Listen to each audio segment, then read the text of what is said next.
Allahabad high court के जज justice Shekhar Kumar Yadav अभी भी मुसीबत में दिखाई दे रहे हैं। उन्होंने मुसलमानों को लेकर जो बयान दिया था उसे लेकर मचा बवाल अभी तक थमा नहीं है। सुप्रीम कोर्ट के कॉलेजियम ने जो निर्देश जस्टिस शेखर यादव को दिए थे उसे लेकर अब बहुत बड़ी खबर सामने आ रही है और दावा भी कॉलेजियम में शामिल जज की तरफ से ही किया गया है, जिसके बाद ही कहा जा रहा है कि जस्टिस यादव पर कार्रवाई का मामला अभी तक टला नहीं है। तो क्या कहा था जस्टिस शेखर यादव ने और क्या दावा किया है सुप्रीम कोर्ट के जज ने, जो कॉलेजियम का भी हिस्सा है? आज हम इन्हीं सभी बातों पर अपनी स्पेशल रिपोर्ट में करेंगे बात। नमस्कार, मैं आंचल। जस्टिस शेखर यादव के खिलाफ इन हाउस इंक्वायरी शुरू हो गई है। इन हाउस इंक्वायरी को किसी भी जज के खिलाफ महाभियोग की कार्रवाई शुरू किए जाने की प्रक्रिया का जरूरी हिस्सा माना जाता है। इसके बाद ही किसी जज के खिलाफ महाभियोग को लेकर संसद में चर्चा शुरू हो जाती है। दरअसल महाभियोग का प्रस्ताव संसद के दोनों सदनों, लोकसभा या राज्यसभा में से किसी एक सदन में पेश किया जा सकता है। पहले इस प्रस्ताव को पेश करने के लिए भी एक निश्चित संख्या में उस सदन के सांसदों का समर्थन जरूरी होता है। लोकसभा में जज के खिलाफ महाभियोग का प्रस्ताव पेश करने के लिए कम से कम 100 सांसदों का समर्थन चाहिए। वहीं राज्यसभा में इस प्रस्ताव के लिए कम से कम 50 सांसदों का समर्थन जरूरी होता है। इस प्रस्ताव को सदन के सभापति यानी राज्यसभा में उपराष्ट्रपति और लोकसभा में स्पीकर के सामने पेश किया जाता है। उनकी ओर से मामले की प्रारंभिक जांच के लिए एक समिति बनाई जाती है। इस समिति में सुप्रीम कोर्ट के एक जज, एक हाई कोर्ट के मुख्य न्यायाधीश और एक विशिष्ट कानून विशेषज्ञ होते हैं। ये समिति जज पर लगाए गए सभी आरोपों की जांच करती है और रिपोर्ट सौंपती है। लेकिन जो खबर आ रही है कि सीजेआई संजीव खन्ना की तरफ से जस्टिस यादव के मामले में इन हाउस इंक्वायरी पहले से ही शुरू कर दी गई है। ऐसे में इसकी रिपोर्ट के आधार पर भी महाभियोग की कार्रवाई हाईकोर्ट जज के खिलाफ शुरू की जा सकती है। इस बीच जस्टिस शेखर यादव को लेकर एक और बड़ी खबर सामने आई है। कॉलेजियम के मेंबर रहे जस्टिस ऋषिकेश रॉय ने खुलासा करते हुए कहा है कि जस्टिस शेखर कुमार यादव ने कॉलेजियम के साथ मीटिंग में कहा था कि मैं आप लोगों से माफी मांग लेता हूं। उन्होंने कहा कि मैं आपसे माफी मांगने के लिए तैयार हूं। इस पर चीफ जस्टिस संजीव खन्ना ने कहा कि बंद कमरे में माफी मांगने का कोई मतलब नहीं है, ऐसा आपको सार्वजनिक तौर पर करना चाहिए। अब ऐसे में हम आपको पूरा मामला भी बता देते हैं कि आखिर पूरा मामला है क्या। 8 दिसंबर को वीएचपी के कार्यक्रम में जस्टिस शेखर यादव ने यूनिफॉर्म सिविल कोड यानी कि यूसीसी पर कहा था कि हाई कोर्ट के जज होकर के आप ऐसा बोल रहे हैं। कानून तो भैया बहुत संक्षक सी चलता है। परिवार में भी देखिए, समाज में भी देखिए, जहां पर अधिक लोग होंगे जो कहते हैं उसी को माना जाता है। लेकिन आप जबरदस्ती करेंगे आप कि नहीं साहब हम तो ये मान के चलेंगे। लेकिन मैं क्या आपको बता दूं, ये जो जिनकी हम बात कर रहे हैं सब बुरे नहीं है, वो सब बुरे भी नहीं है। ये जो कुरीतियां या बुराइयां जो हम आपको बता रहे हैं वो भी मानते हैं बुराइयां हैं। वो 4 पत्नियों के पक्ष में नहीं रहते हैं, पत्नी को तलाक, ट्रिपल तलाक के पक्ष में नहीं रहते हैं, बच्चियों को मार दिया जाए इससे पक्ष में नहीं रहते हैं।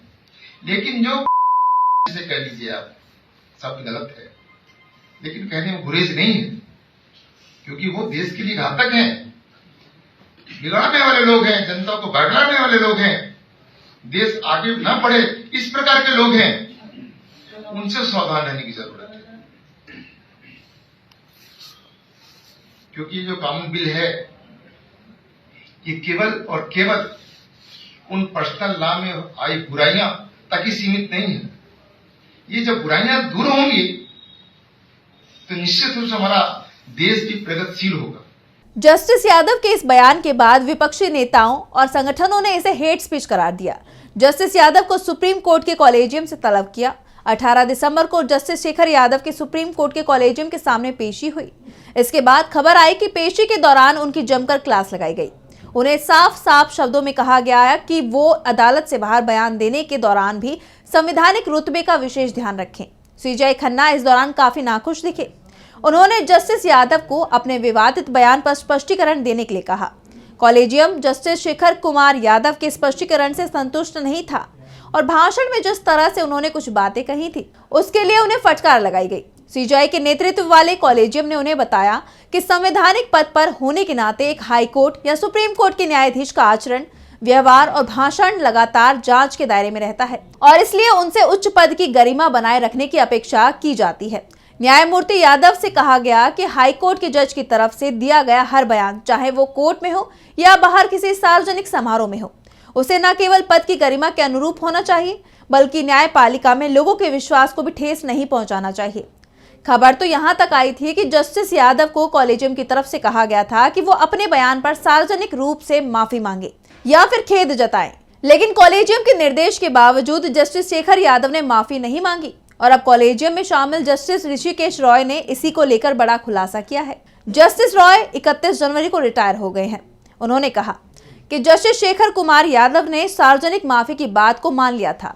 वो ये कहते हुए मीटिंग से निकले थे लेकिन आज तक माफी नहीं मांगी। यही नहीं, उन्होंने तो अपने एक जवाब में यहां तक कह दिया था कि मैंने कुछ भी गलत नहीं किया है। ऐसा लगता है कि बाद में उनका विचार बदल गया। पहले तो वो सार्वजनिक तौर पर माफी मांगने के लिए तैयार हो गए थे। जस्टिस ऋषिकेश रॉय ने जस्टिस यादव के इस व्यवहार को लेकर चिंता जाहिर की। उन्होंने कहा कि ऐसा एक और वाकया हुआ था जब एक जज ने ऐसा ही बयान दिया था, तब उन्होंने बाद में माफी मांग ली थी। जस्टिस यादव ने भी पब्लिक में माफी की बात कही लेकिन अब तक ऐसा नहीं किया है। अब चीफ जस्टिस ने इन हाउस इंक्वायरी शुरू की है। इसके आगे जस्टिस रॉय ने कहा कि जस्टिस शेखर यादव ने कॉलेजियम के सभी 5 जजों के सामने कहा था कि मैं आप सभी लोगों से माफी मांगता हूं। वो उस समय तैयार थे, लेकिन चीफ जस्टिस ने जब पब्लिक में माफी की मांग की तो वो तैयार हो गए, वहां से निकले तो फिर ऐसा नहीं किया। बता दें कि जस्टिस शेखर यादव ने इस मामले में इलाहाबाद हाईकोर्ट के चीफ जस्टिस को जवाब दिया था।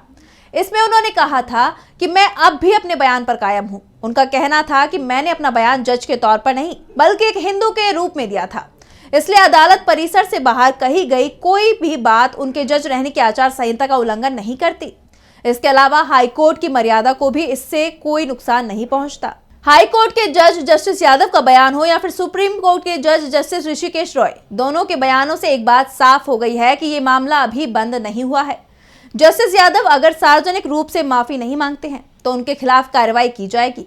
जस्टिस यादव पर अगर महाभियोग की प्रक्रिया शुरू हो जाती है तो फिर उन्हें न्यायिक कार्य से भी अलग कर दिया जाएगा।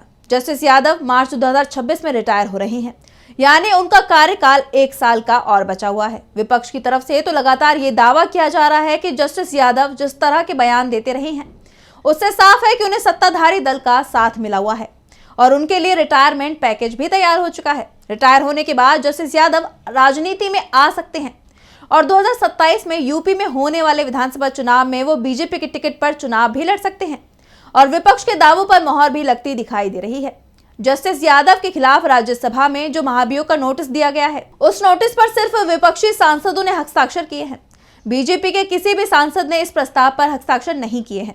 इसके बाद यहां तक कहा जा रहा है कि भले ही सुप्रीम कोर्ट की तरफ से भी जस्टिस यादव पर महाभियोग की कार्रवाई की सिफारिश की जाए, लेकिन बीजेपी जस्टिस यादव को बचाने की कोशिश कर सकती है। तो फिलहाल के लिए हमारी स्पेशल रिपोर्ट में बस इतना ही। अगर आपको वीडियो पसंद आया तो लाइक करें, साथ ही हमारे चैनल को सब्सक्राइब करें। नमस्कार।